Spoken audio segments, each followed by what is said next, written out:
Hi guys, and welcome to the tutorial where we will explain how you can get approved for Wells Fargo credit card. So let's jump right in. First and foremost, your credit score plays a major role. A FICO score of 670 or above is typically recommended. There's no fixed number that guarantees approval, but aiming for that range puts you in a strong position. Next, Wells Fargo looks for proof of stable income.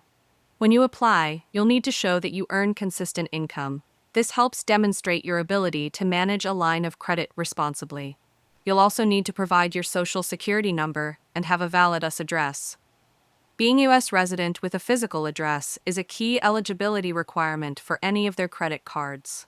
If you meet these basic criteria, good credit, steady income, and US residency, you're on the right track for approval.